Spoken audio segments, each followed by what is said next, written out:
बिस्मिल्लाहिर्रहमानिर्रहीम। Dear friends, अस्सलाम वालेकुम। डियर फ्रेंड्स, आज हमारे लेक्चर का मौजू है आर्डर 9 सीपीसी। इस आर्डर में 13 रूल्स हैं और हम ये सब रूल पढ़ेंगे रूल 1 से लेकर रूल 13 तक। आर्डर 9 जो एनविसेज करता है कि किस तरह केस दाखिल करके एक प्लेंटिफ को या एक अपोजिट पार्टी डेफेंडेंट को कोर्ट में अपीयर होना है और प्रोसीड करना है। आर्डर 9 कोर्ट को एम्पावर करता है कि वो किसी एक पार्टी के ना आने की वजह से कोई भी आर्डर पास कर सकती है। कौन कौन से आर्डर पास कर सकती है वो हम आर्डर 9 में पढ़ेंगे। अगर देखा जाए तो अगर आर्डर 9 ना हो सीपीसी में तो फिर क्या हो? फिर ये हो कि लोग प्लेंटिफ केस दाखिल करके सूट दाखिल करके गायब हो जाए, उसके खिलाफ कोई भी आर्डर पास नहीं हो सकता था। हालांकि 17(3) में हो सकता है, लेकिन अगर वो प्रोसेस फीस जमा न कराए तो 17(3) भी काबिल अमल नहीं होगी। तो ये जो आर्डर है 9, ये बहुत ही अहम आर्डर है सीपीसी का, जो दोनों पार्टीज को पाबंद करता है कि वो कोर्ट में हर हेयरिंग पर खुद और फ्रॉम देयर रिप्रेजेंटेटिव और फ्रॉम देयर एजेंट और फ्रॉम देयर रिस्पेक्टिव प्लीडर्स के ज़रिए कोर्ट में पेश हों और कोर्ट प्रोसेस को जो है वो कोर्ट ट्रायल को जो है आगे बढ़ाएं। आज हम पढ़ते हैं आर्डर रूल 1 से लेकर। रूल 1 है, सबसे पहला रूल है आर्डर 9 का। ये कहता है कि जब नोटिस समन्स जाते हैं डेफेंडेंट को, तो डेफेंडेंट ने समन्स रिसीव करने के बाद कोर्ट में अपीयर होना है और जवाब दाखिल करना है। रूल 1 क्या पाबंदी लगाता है डेफेंडेंट पर?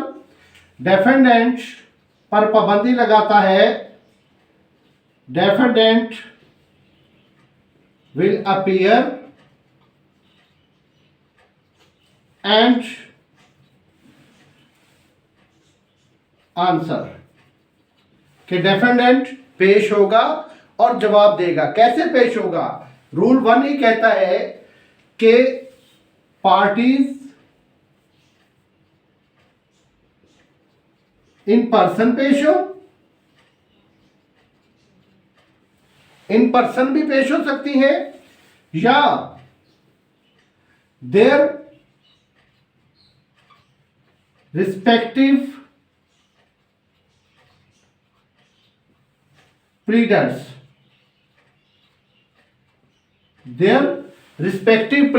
या अपने प्लीडर्स के जरिए भी पेश हो सकते हैं।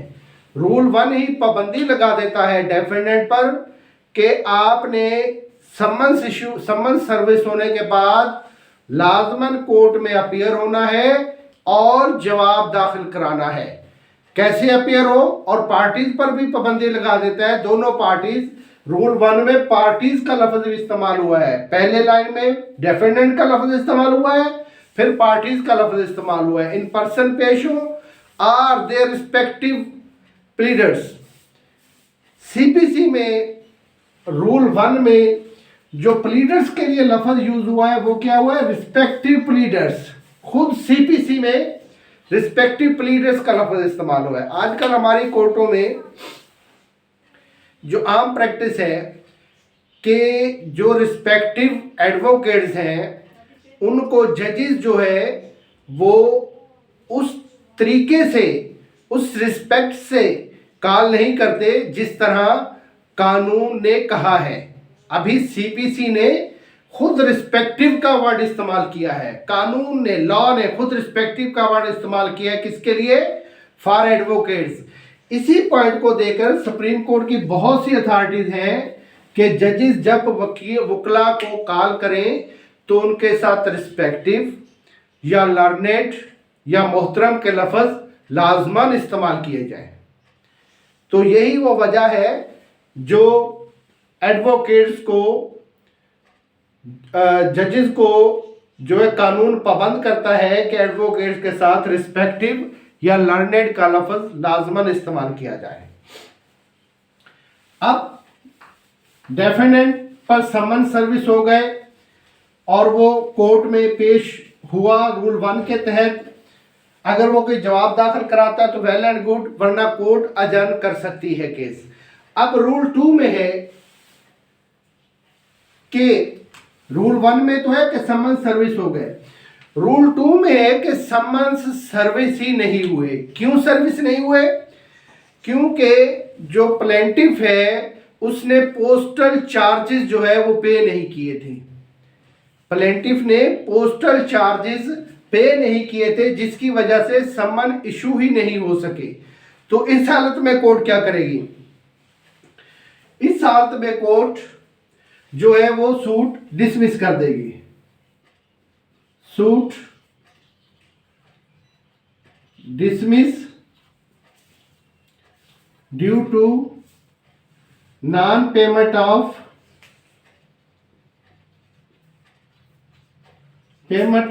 Postal charges.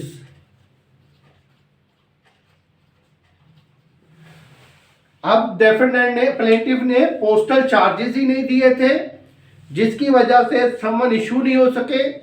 तो कोर्ट क्या करेगी? कोर्ट सूट डिसमिस कर देगी। हाँ, अगर प्लेंटिफ आता है और वो कोई कॉज, सफिशिएंट कॉज शो करता है non payment of postal charges, तो कोर्ट जो है वो इनहेंस कर सकती है, enhancement of paying off postal charges enhance कर सकती है। लेकिन अगर प्लेंटिफ नहीं आता और वो कोई सफिशिएंट काज भी नहीं बताता for non payment of postal charges, तो क्या करेगी कोर्ट? यहीं पर केस जो है वो सूट जो है प्लेंटिफ का डिसमिस कर देगी। हाँ, रूल 2 में ही है कि अगर डेफेंडेंट बजाते खुद डेफेंडेंट को ना समन गए हैं और ना ही समन सर्विस हुए, क्योंकि समन गए ही नहीं due to non payment of postal charges. अगर डेफेंडेंट बजाते खुद कोर्ट में पेश हो जाता है और कहता है कि जी मैं वॉलंटरी पेश हो रहा हूं, तो फिर कोर्ट जो है वो सूट डिसमिस नहीं करेगी, बल्कि सूट को, ट्रायल को आगे बढ़ाएगी। और फिर यहीं पर है कि वेयर नेदर पार्टी, और अगर दोनों में से ही समन गए ही नहीं, समन गए ही नहीं, या समन सर्विस हो गए हैं, समन सर्विस हेल्ड गुड हो गई है, दोनों ही सूरतों में अगर दोनों ही पार्टीज, रूल 3 कहता है अगर दोनों ही पार्टीज ना आए कोर्ट में, both parties fail to appear,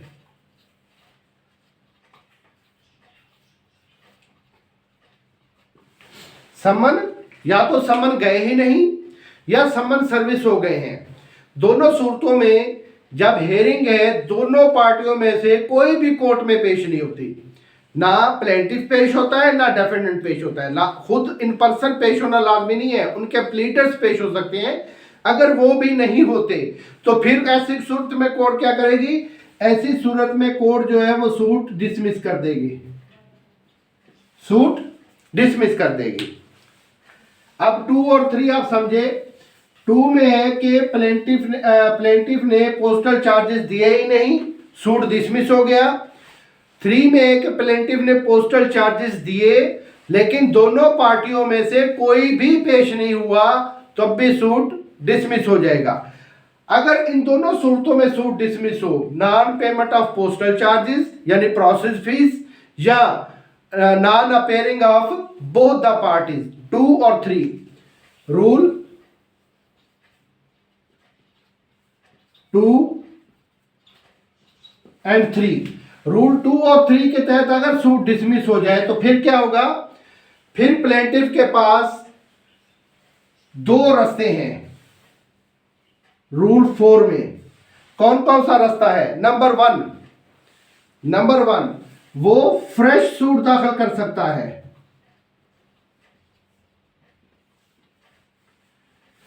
वो फ्रेश सूट दाखिल कर सकता है। नंबर 1 प्लेंटिफ क्या कर सकता है, नंबर 1 में वो फ्रेश सूट दाखिल कर सकता है।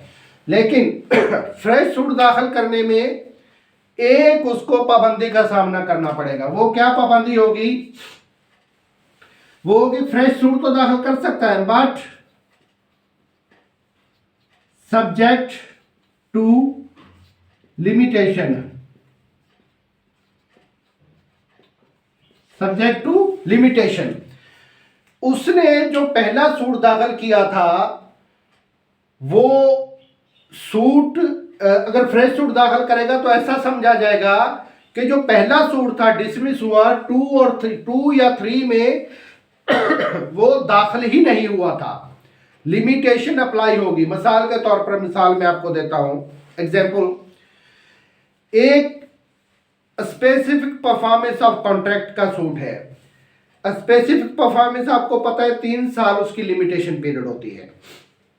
प्लेंटिफ आता है 2 साल और 6 महीने के बाद वो आके सूट दाखिल करता है, यानी अभी उसके 6 महीने लिमिटेशन पीरियड में पड़े हैं और 1 महीना सूट चलता है। फिर 1 महीने के बाद सूट जो है 2 या 3 रूल 2 या 3 में डिसमिस हो जाता है और फिर प्लेंटिफ जो है वो 8-9 महीने तक कोर्ट में आता ही नहीं है। फिर 8-9 महीने के बाद वो कोर्ट में आता है तो वो क्या करेगा, वो फ्रेश सूट दाखिल करेगा, वो फ्रेश सूट दाखिल करेगा।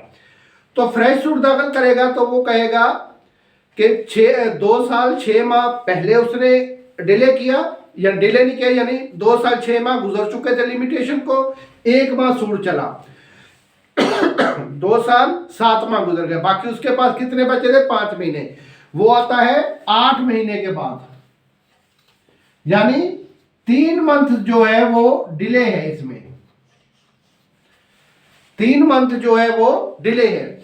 वो कहता है जनाब मैंने पहला सूट दाखिल किया था जो कि रूल 2 या 3 में डिसमिस हो गया और इस वजह से मैं जो है वो फ्रेश सूट दाखिल कर रहा हूं और फ्रेश सूट जो है वो कितने साल हो गए लिमिटेशन को, 3 साल 3 महीने, यानी 3 महीने ज्यादा हो गए हैं।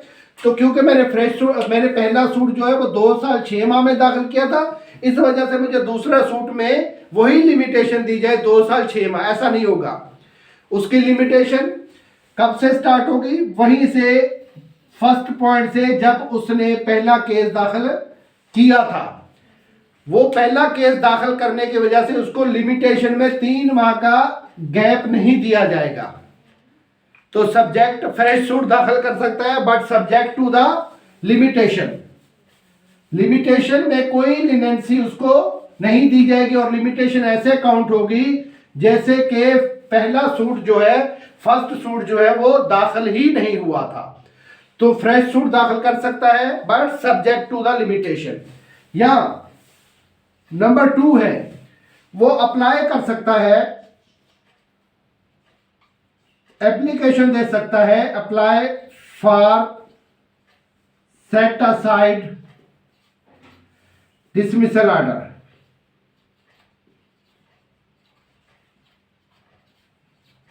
Apply for set aside dismissal order या एप्लीकेशन दे सकता है उसी केस में के और सफिशिएंट काज बताता है for non payment of postal charges और non appearing before the court. तो फिर वो अप्लाई कर सकता है, सफिशिएंट काज कोर्ट को मुतमईन करता है तो कोर्ट वही सूट जो है वो रिस्टोर कर देगी। लेकिन इस एप्लीकेशन की जो डेट है, लिमिटेशन है वो 30 डेज है, 30 days from the date of the dismissal of the first suit. तो 2 और 3 आपने पढ़ा और इसका आपने तोड़ भी पढ़ा कि अगर 2 और 3 में सूट डिसमिस हो जाए तो उसका तोड़ क्या होगा, या तो वो फ्रेश सूट लेके आएगा प्लेंटिफ या उसी सूट में set aside of dismissal order की एप्लीकेशन देगा। अब रूल 5 में है कि प्लेंटिफ ने सूट दाखिल किया, उसने पोस्टल चार्जेस भी दिए, लेकिन जो डेफिनेंट का एड्रेस लिखा था वो उसने गलत लिखा था, या उसको इल्म ही यही था कि इसी एड्रेस पर रहता है, और समन्स वहां जाते हैं उस एड्रेस पर, और वहां से मालूम होता है कि ये डेफिनेट तो यहां पर रहता ही नहीं है। तो फिर क्या होगा, फिर उसको फ्रेश एड्रेस देना पड़ेगा, और फ्रेश एड्रेस देना पड़ेगा। फ्रेश एड्रेस वो कैसे दे वो कब तक दे सकता है? विद इन 3 मंथ्स, 3 महीने के अंदर अंदर उसको फ्रेश एड्रेस पर समन्स इशू करवाने होंगे। विद इन 3 मंथ्स, 3 महीने के अंदर अंदर उसको फ्रेश एड्रेस पर समन इशू करवाने होंगे। अगर वो 3 महीने के अंदर अंदर फ्रेश एड्रेस नहीं देता, नया एड्रेस जहां पर डेफिनेट इस वक्त रह रहा है वो नहीं देता, तो फिर सूट जो है, फिर भी सूट जो है वो डिसमिस हो जाएगा। लेकिन अनलेस अगर डेफिनेट कोर्ट को सेटिस्फाई कर देता है, सेटिस्फाइड द कोर्ट, क्या सेटिस्फेक्शन कोर्ट को कर देता है? कोर्ट को सेटिस्फाई कर देता है ए कि उसने उसकी पूरी कोशिश के बावजूद डेफेंडेंट का नया एड्रेस, फ्रेश एड्रेस नहीं मिल सका। सबसे पहले वो कोर्ट को सेटिस्फाई कर देता है कि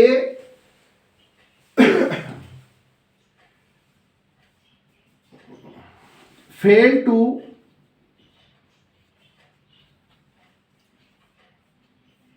file fresh address after his fail to file fresh address after his best discover the residence, best endeavor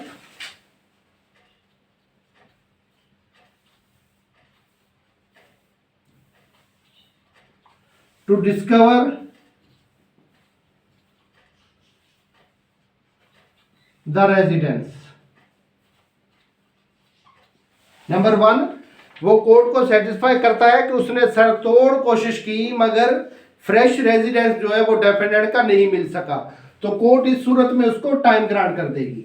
या दूसरा होगा कि वो ये कोर्ट को मुतमईन कर देता है कि डेफिनेट वहीं पर रहता है जो एड्रेस मैंने अपने प्लेंट में दिया है, मगर वो जानबूझकर जो है वो इग्नोर कर रहा है सर्विस को, जानबूझकर सर्विस को इग्नोर कर रहा है। और सी क्या है? सी है sufficient cause for extending time, कोई और काज हो, यानी प्लेंटिव बीमार हो गया था इस वजह से वो फ्रेश एड्रेस नहीं दे सका, या प्लेंटिव कहीं अब्रोड चला गया था इस वजह से वो फ्रेश एड्रेस नहीं दे सकता, कोई भी और सफिशिएंट काज हो तो कोर्ट जो है इन 3 महीनों को एक्सटेंड कर देगी, इन 3 महीनों को एक्सटेंड कर देगी। नंबर 5 में, और इसका 2 है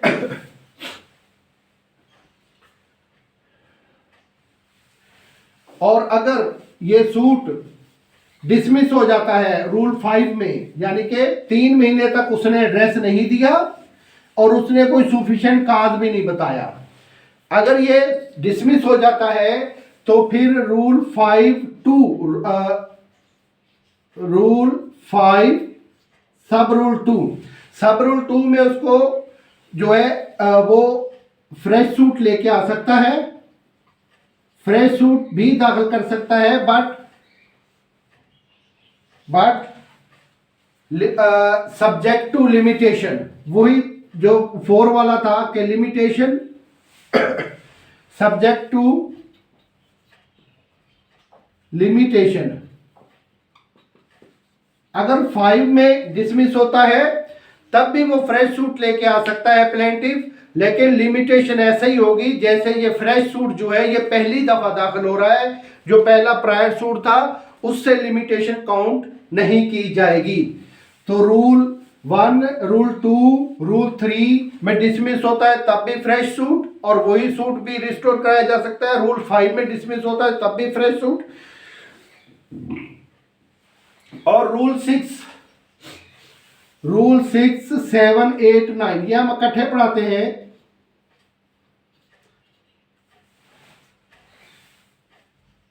ये है डेफिनेंट और ये है प्लेंटिफ। अगर डेफिनेंट जो है वो एब्सेंट होता है,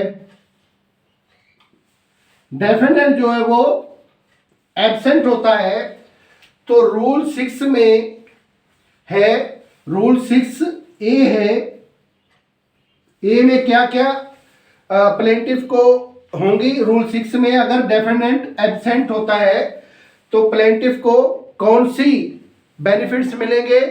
ए में है कि अगर समन ड्यूली सर्व्ड, ये साबित है कि समन जो है वो ड्यूली सर्व्ड है, तो क्या होगा? Suit proceed x party.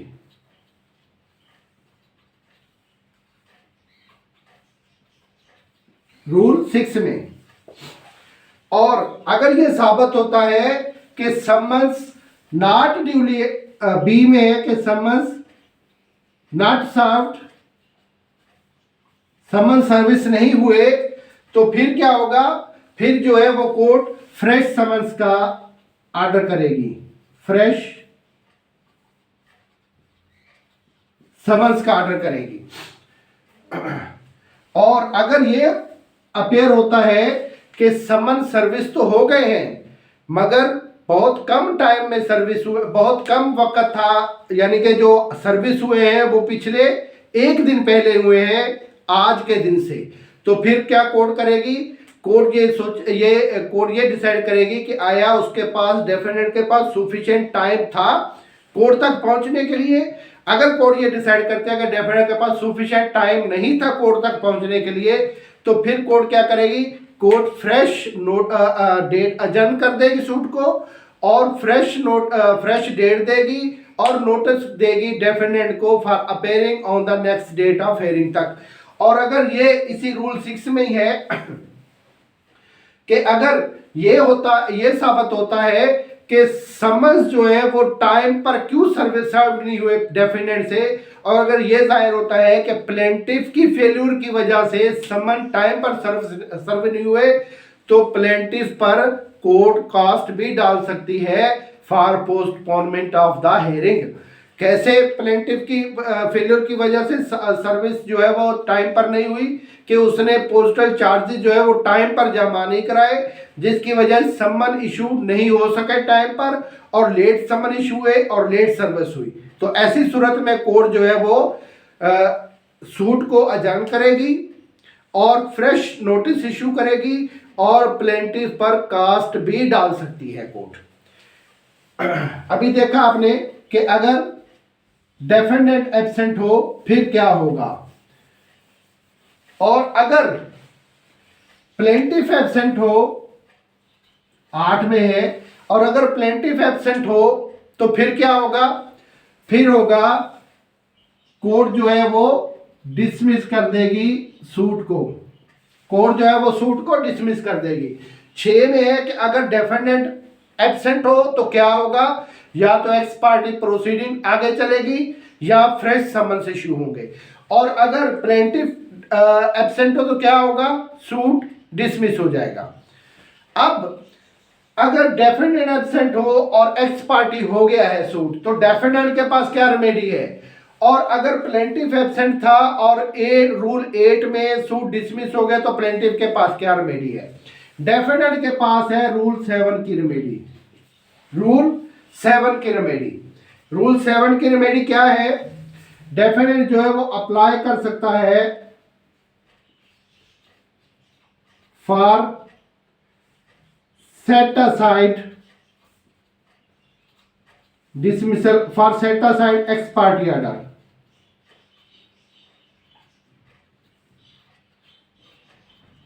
और 7 में, और प्लेंटिफ के पास अगर सूट डिसमिस हो गया है तो प्लेंटिफ के पास क्या रेमेडी है? प्लेंटिफ के पास है रूल 9 में, ये भी अप्लाई कर सकता है for set aside dismissal order.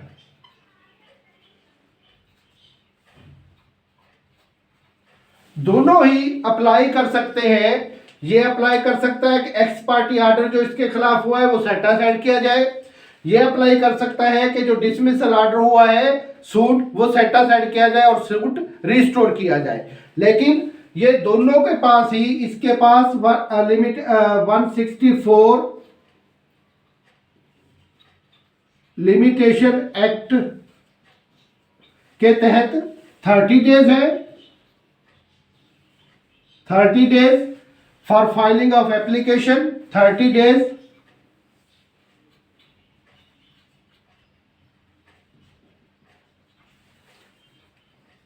Of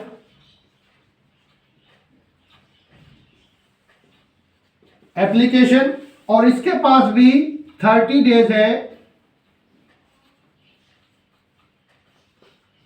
for filing of application 163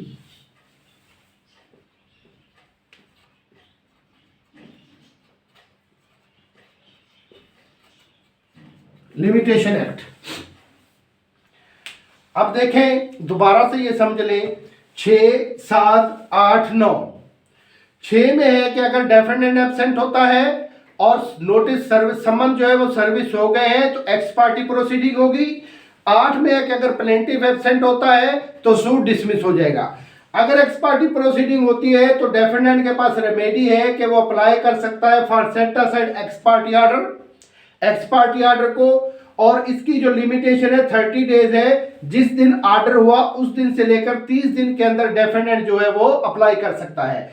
और ये भी 30 डेज लिमिटेशन है आर्टिकल 163। जिस दिन सूट डिसमिस हुआ उस दिन से लेकर 30 दिन तक प्लेंटिफ जो है वो अप्लाई कर सकता है for set aside dismissal order. इसमें एक और भी लिमिटेशन है। ये जो लिमिटेशन है 30 डेज, ये तब है जब समन उस पर सर्विस हो गई है, समन उस पर डेफिनेट पर सर्विस हो गई है।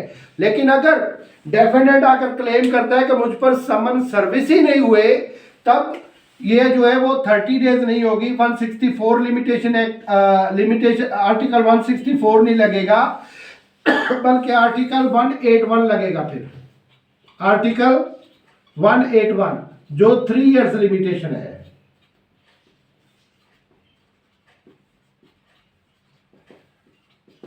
जो लिमिटेशन 3 इयर्स है। 7, 6, 7, 8, 9 आप लोगों ने पढ़ा कि 6, 7, 8, 9 क्या होता है। अभी हम रूल 10 पढ़ते हैं। रूल 10 और 11 दोनों सेम ही है। रूल 10 है कि बहुत से प्लेंटिफ्स हैं, यानी एक से ज्यादा प्लेंटिफ्स हैं, और अगर उनमें से 2 या 3 प्लेंटिफ नहीं आ रहे या ज्यादा प्लेंटिफ नहीं आ रहे और सिर्फ 1 या 2 प्लेंटिफ आ रहे हैं, यानी कुछ प्लेंटिफ नहीं आ रहे कुछ प्लेंटिफ आ रहे हैं, तो फिर क्या होगा? फिर सूट जो है वो कंटिन्यू रहेगा। सूट जो है वो कोर्ट ट्राई करेगी। और 11 में है कि अगर बहुत से डेफिनेंट है और कुछ डेफिनेंट नहीं आ रहे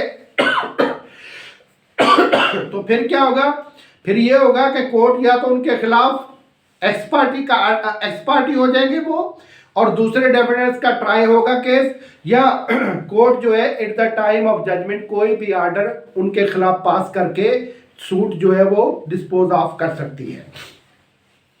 और फिर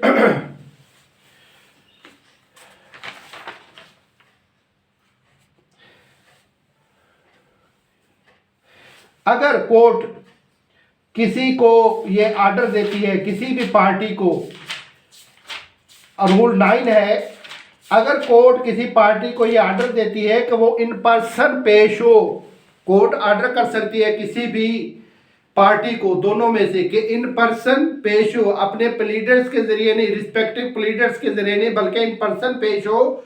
तो अगर वो कोई सफिशिएंट काज मुहैया करता है, ऐसा काज कि वो इन पर्सन नहीं आ सकता, तो कोर्ट उस पर ऑर्डर पास करेगी। और रूल 13 एक बहुत ही अहम रूल है। रूल 13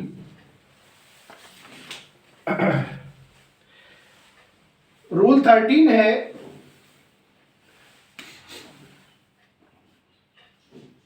ये भी रूल 7 जो रूल 6 जो है उसकी कंटिन्यूएशन है।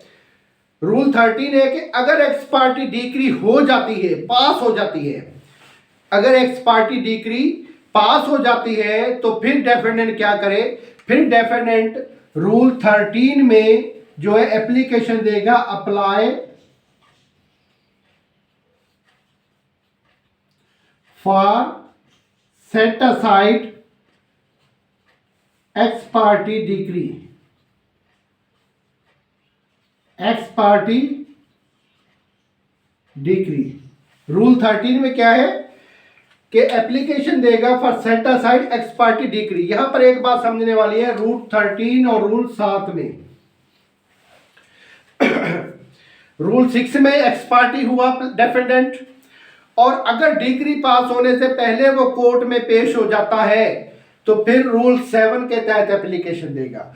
और अगर एक्स पार्टी डिग्री पास हो जाती है तो फिर वो रूल 13 के तहत एप्लीकेशन देगा। यहां पर एक और भी सेक्शन अप्लाई कर सकता है, वो सेक्शन 12(2) सीपीसी।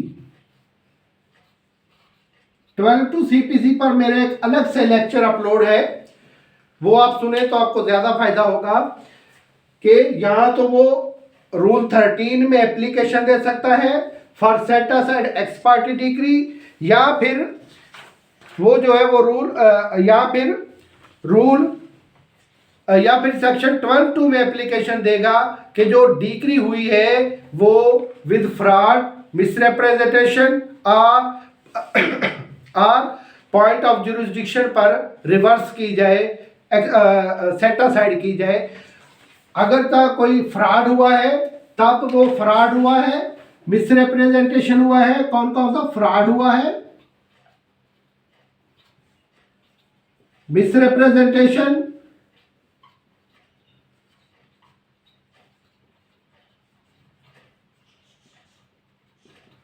या वांट ऑफ जुरिस्डिक्शन।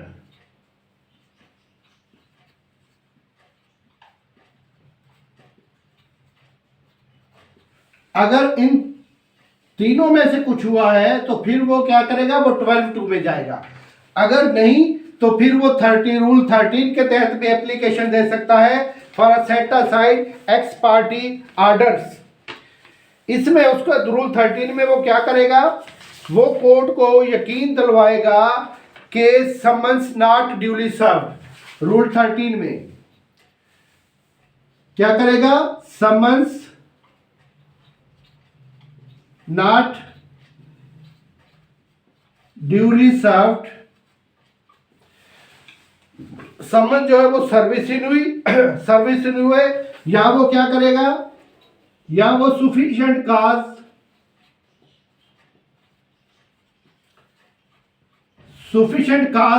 हो के फॉर हिज नॉन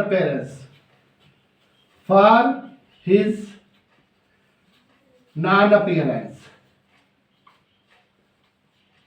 सुफिशिएंट काज हो, या समन जो है वो सर्विस ही नहीं हुए, समन जो है वो नॉट ड्यूली सर्व, सर्विस ही नहीं हुए।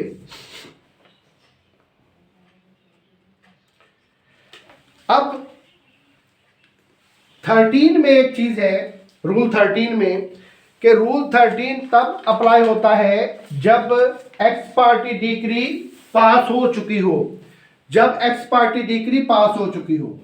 अगर एक्स पार्टी डिग्री पास हो जाती है, अगर एक्स पार्टी डिग्री पास हो जाती है तो फिर क्या होगा, फिर जो है वो प्लेंटिफ जो है वो एग्जीक्यूशन के लिए अप्लाई कर देगा, प्लेंटिफ एग्जीक्यूशन के लिए अप्लाई कर देगा। अगर डेफिनेंट रूल 13 की एप्लीकेशन देता है या 12(2) की एप्लीकेशन देता है, दोनों ही सूरतों में एग्जीक्यूशन पर ऑटोमेटिकली स्टे हो जाएगा। इस पर एक केसला लिख ले, 1985 CLC 85 CLC पेज नंबर 239 कि अगर एक्स पार्टी डिग्री हो जाती है तो अगर प्लेंटिफ ने एग्जीक्यूशन एप्लीकेशन दाखिल कर दी है और डेफिनेंट ये एप्लीकेशन देता है या 12(2) की एप्लीकेशन देता है तो एग्जीक्यूशन पर ऑटोमेटिकली स्टे हो जाएगा, एग्जीक्यूशन पर ऑटोमेटिकली स्टे हो जाएगा। अब ये एप्लीकेशन की लिमिटेशन क्या होती है? इस एप्लीकेशन की दो लिमिटेशंस होती हैं।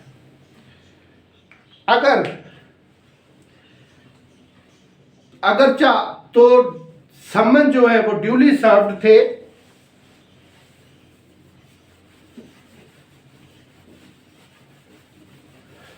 अगर समन्स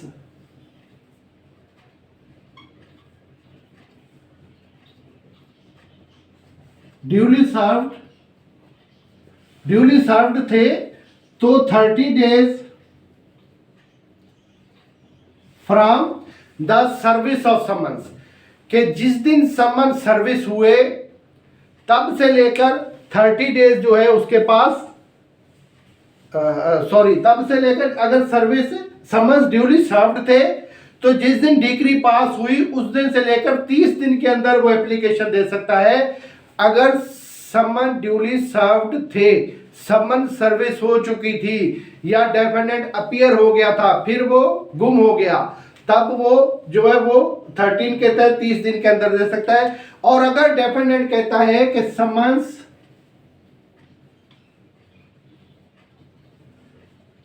नॉट ड्यूली सर्व्ड, अगर समन सर्विस नहीं थे तब भी 30 डेज होगा, बट कब से लेकर 30 days from the date of knowledge, from the date of knowledge. दो लिमिटेशन है इसमें। अगर समन सर्व्ड थे तो 30 days from the date of decree, और अगर समन सर्विस सर्व्ड नहीं थे तो फिर 30 days from the date of knowledge, जब उसको इल्म हुआ कि डिक्री हो गई है। तो डियर फ्रेंड्स, आज हमने ऑर्डर 9 बड़ी तफसील से पढ़ा कि कब कब क्या क्या हो सकता है। नंबर 1 कि जैसे ही समन सर्विस होंगे तो डेफिनेट अपीयर होगा और जवाब दाखिल करेगा। नंबर 2 अगर प्लेंटिफ जो है फेल हो जाता है for payment of postal charges तो जो है वो सूट डिसमिस हो जाएगा। और अगर दोनों पार्टियां ही पेश नहीं होती, तब भी सूट डिसमिस हो जाएगा।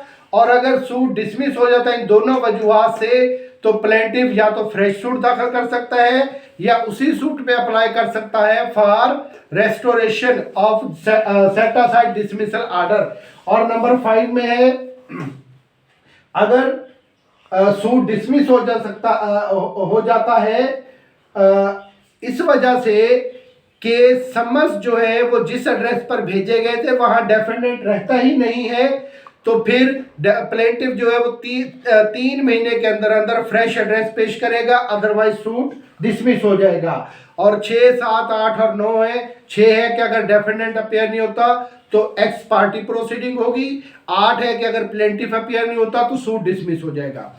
अगर डेफिनेट अपीयर नहीं होता, एक्स पार्टी प्रोसीडिंग होती है तो रूल 7 में डेफिनेट जो है वो एप्लीकेशन देगा विद इन 30 डेज। और अगर सूट डिसमिस हो जाता है तो रूल 9 में प्लेंटिफ एप्लीकेशन देगा रेस्टोरेशन की विद इन 30 डेज। और लास्ट है 13 है, रूल 13 है कि अगर एक्स पार्टी डिक्री पास हो जाती है तो फिर डेफिनेट जो है एप्लीकेशन देगा विद इन 30 डेज। अगर समन्स ड्यूली सर्व्ड है from the date of decree and within 30 days अगर समन्स ड्यूली सर्व्ड नहीं है from the date of knowledge. Therefore friend, please मेरा चैनल सब्सक्राइब करें और बेल आइकन प्रेस कर दें ताकि आइंदा आने वाले लेक्चर से भी आप मुस्तफीद हो सकें। Thank you so much.